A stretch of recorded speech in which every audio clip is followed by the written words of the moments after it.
Shalom, Rabbi Pinchas Goldschmidt. Shalom, my friend. How are you? Good, how are you? Good. So we live in interesting times, and every day there is something else happening. And today we will discuss the late Pope Francis, who just passed away in the past few weeks. And the selection committee is also going to start working there, and also both his relationship with the Jewish community in Israel, but also in general, his attitudes towards religion, etc. So basically, so Pope Francis, how many times have you met him? 5 times, 5 times. maybe even 6. Okay. Yeah. When was the first time? First time was right after he was elected. Actually, we had a meeting set up with his predecessor, Pope Benedict. Okay. But Pope Benedict, he retired, something Okay. which did not happen for 600 years in the Vatican. Right. And so our meeting was one of the first Jewish meetings with Pope Francis. And it was the first time that the Conference of European Rabbis officially met the Pope, so it was a historic meeting. And as a result, we started working also at a document, which became a historic document between Jerusalem and Rome, a Jewish Orthodox rabbinical answer to Nostra Aetate, Mm-hmm. which happened 50 years earlier. Mm-hmm. And there was Which explain to those who don't know. Nostra Aetate has been the watershed Vatican document which changed the thousands of years of official church anti-Semitism Mm-hmm. and negative attitude towards the Jewish people. Mm-hmm. And basically, And blaming the Jewish people. they were blaming not only the Jews who lived in the time of Jesus, but the Jews who live in every generation for the death of Jesus. And that's something they changed because this was a huge cause of anti-Semitism. And we have to see that actually this Vatican II, the Council of Vatican II, and this document came as a result of the Holocaust, since many church leaders saw their guilt in either participating or remaining silent during the Holocaust, during World War II. Right. And then, so Pope Francis was considered to be, definitely at the beginning of his tenure, to be very pro, Jewish or pro connection with the Jewish community. In Argentina, the Jewish community felt close with him. I think he even published a book with different rabbis from different streams, etc. So, right? I mean, it was in a sense, it was refreshing for the Jewish community. Actually, yes, he came with a very warm attitude towards the Jewish community. He wrote a book together with Rabbi Sorka from Buenos Aires. Mm-hmm. He had a very close relationship with rabbis in Argentina, and he met with very many Jewish delegations. And we also met with him quite a few times. And whenever we met him, and especially with the rise of anti-Semitism in Europe, he always took a stand against anti-Semitism. He also continued to further the church's teachings in not engaging in active proselytizing of Jews. So there were many positive aspects to his papacy. Right. So, and then you said you met him for the first time at the beginning of his tenure, and that was the first time that your organization met with the Pope. Now, your organization was established immediately after the Holocaust? Right? 11 years. 11 years after the Holocaust. Right. Okay. So it must have been a big deal for, an organization of Orthodox rabbis to meet there. I assume you received a lot of criticism also, or was it just all accepted? I mean, any step you'll make, you'll get lots of criticism from any side.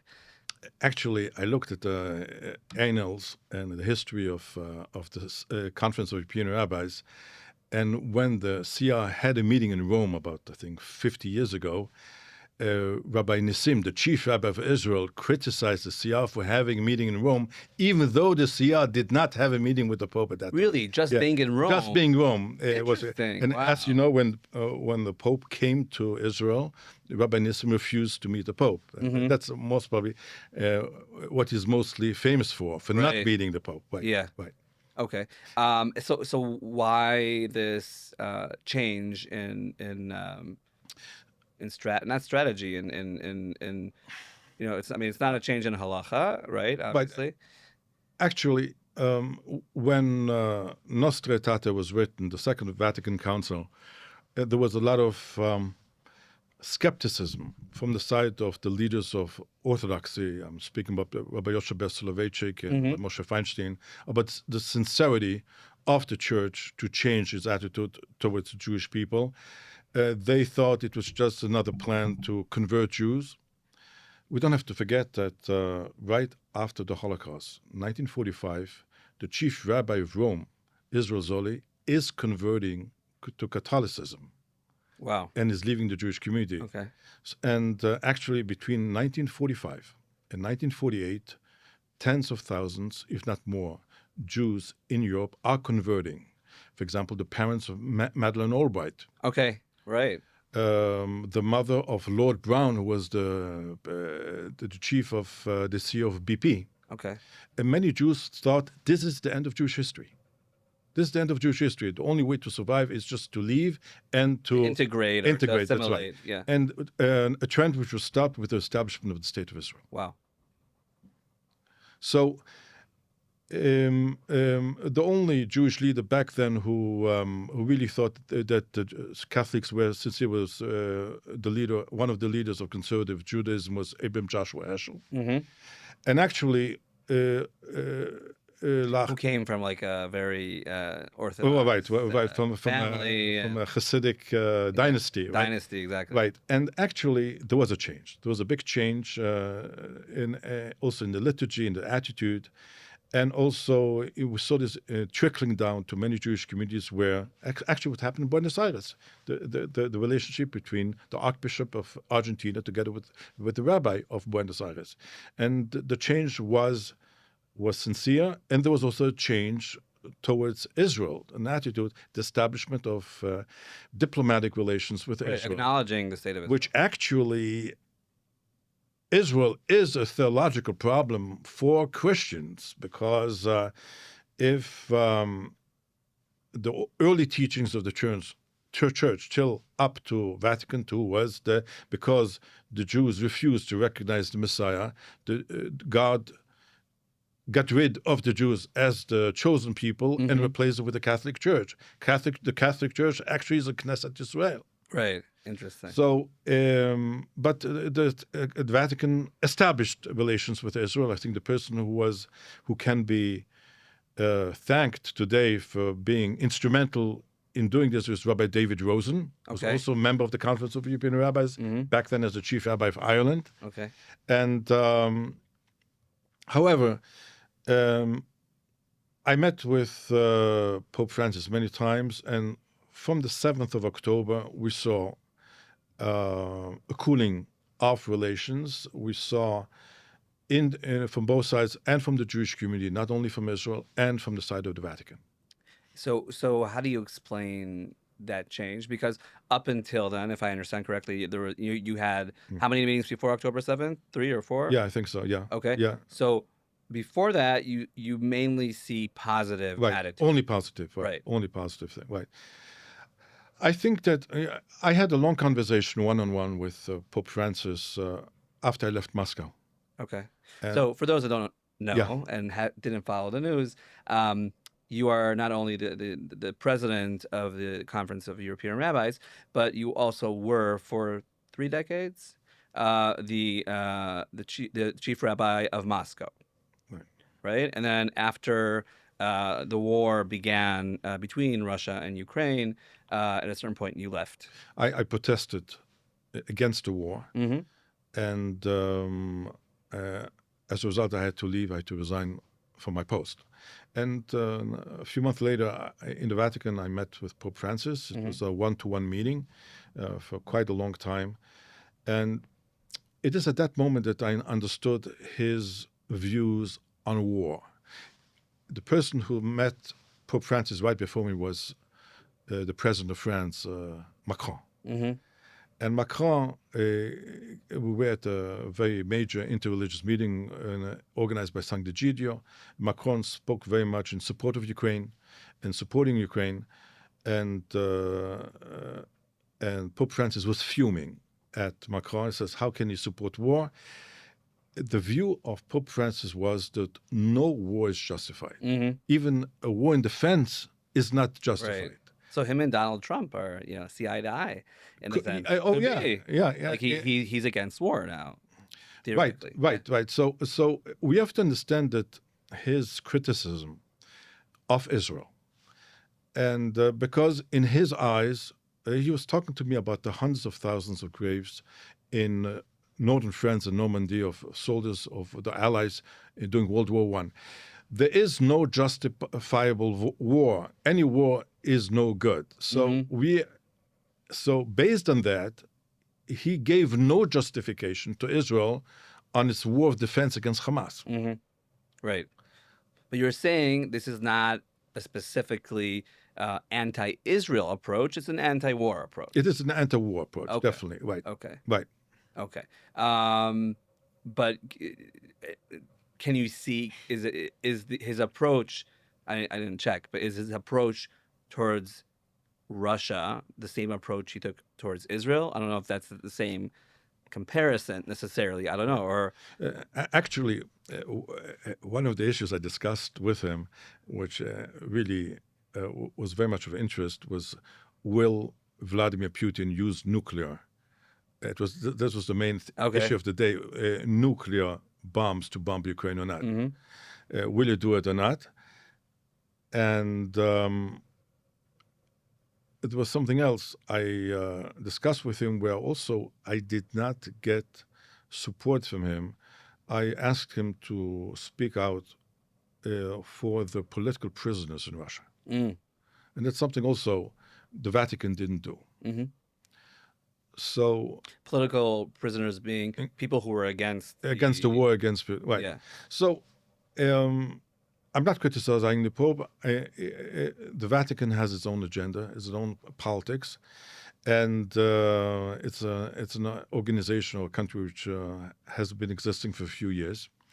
So we have to live with it and also establish relations with the leadership of the Catholic Church, which has, even though it is a city-state, but it has tremendous influence over even those who are not Catholic. Exactly. But okay, so but then if you ask the average Israeli or an average Jew about Pope Francis, and definitely the past year and a half, there were a lot of things that were either said by him that were very negative towards Israel, about genocide, and also the display of baby Jesus as a Palestinian.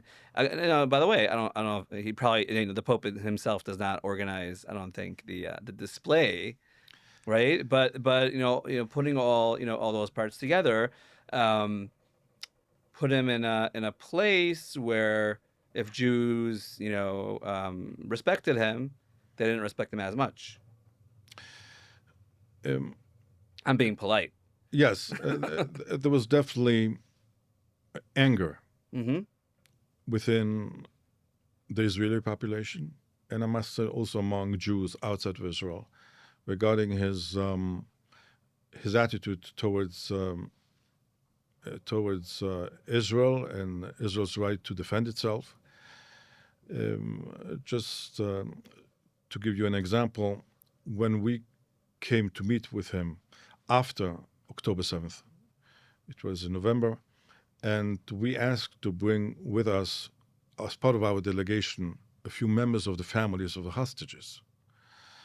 And we were refused. And only much later did Pope Francis meet with the members of the families of the hostages. And by the way, when I went to meet back then Pope Francis, I came with a plan.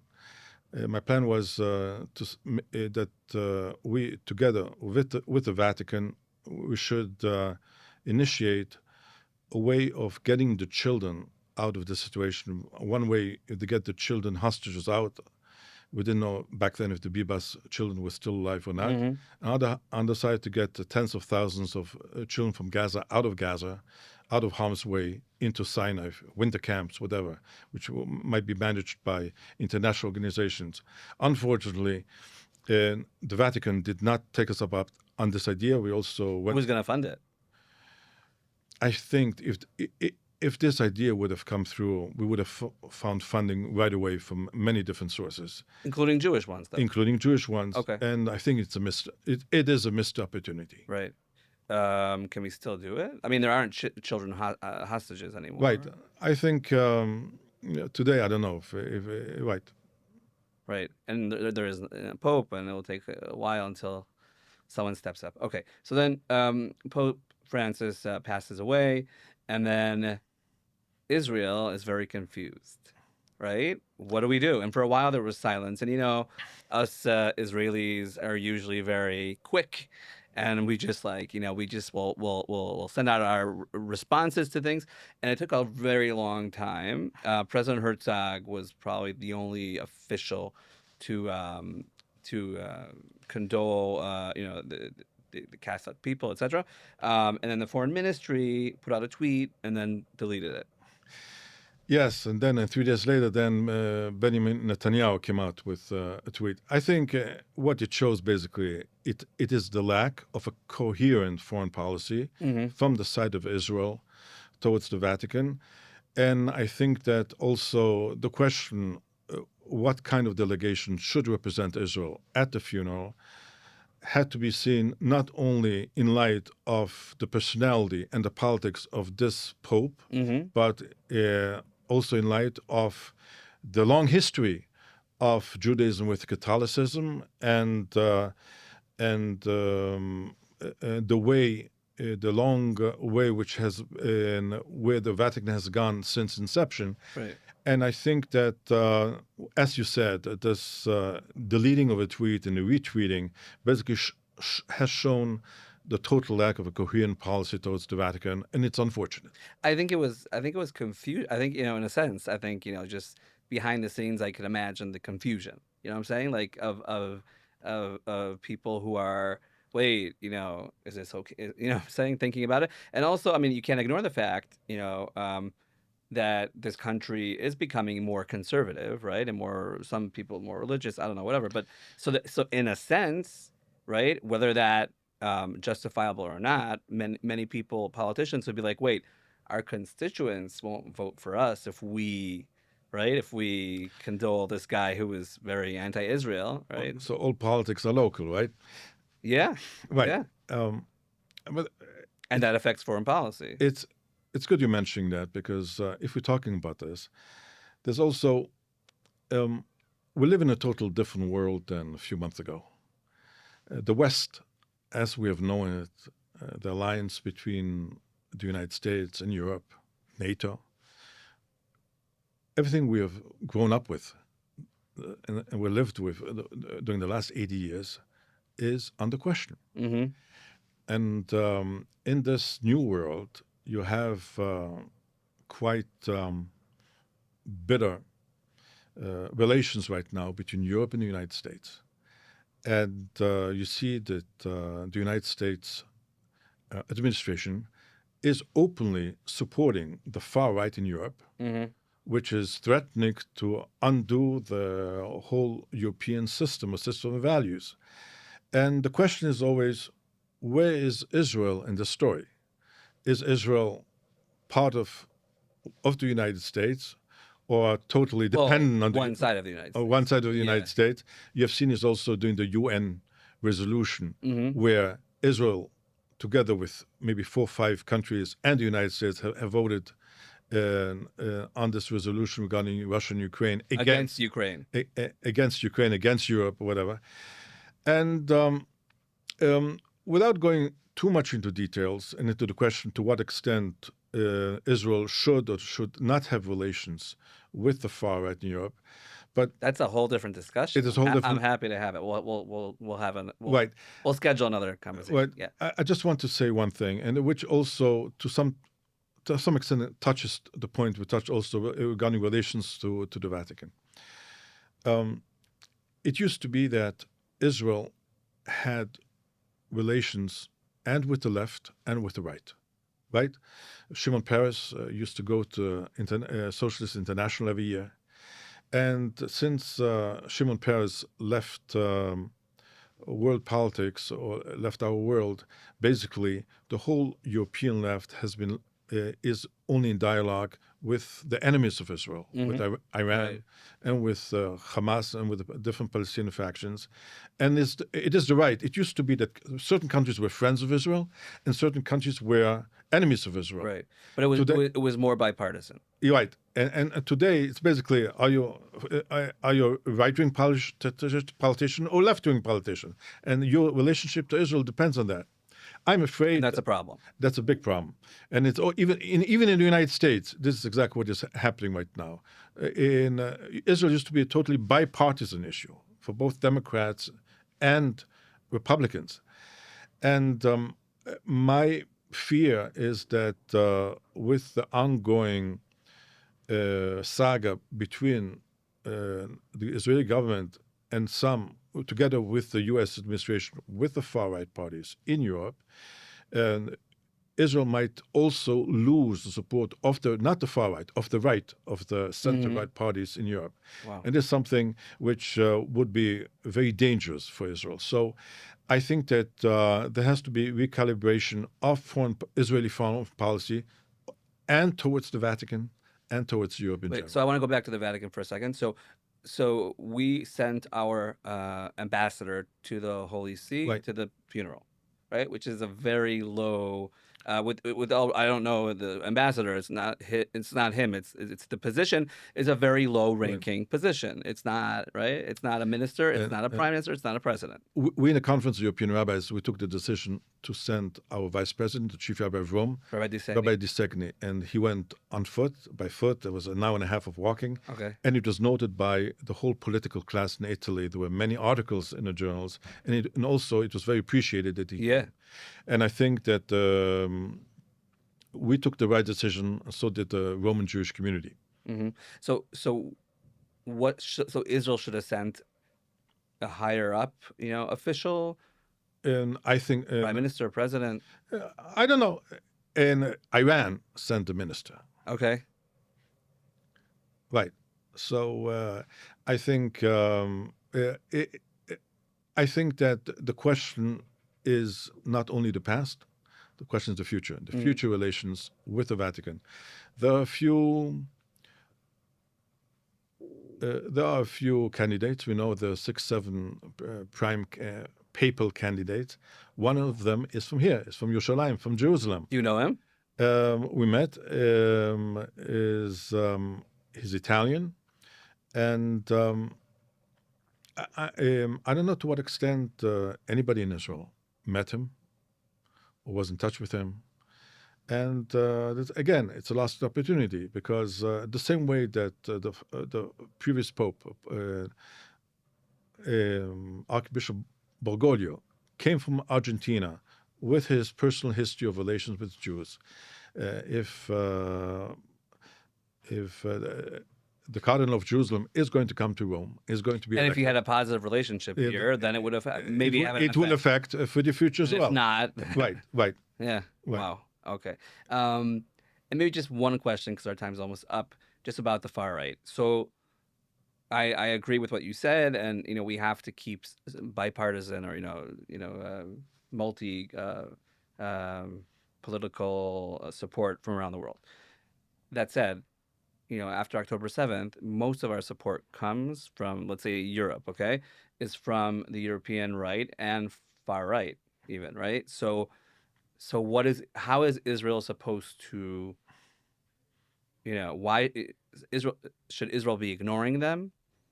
Right? Because diplomacy is not agreeing with someone, it's having relations with someone. Diplomacy is to speak to somebody even though you totally disagree with them. Right. And this in a diplomatic way. In a diplomatic way. Or not. Yeah.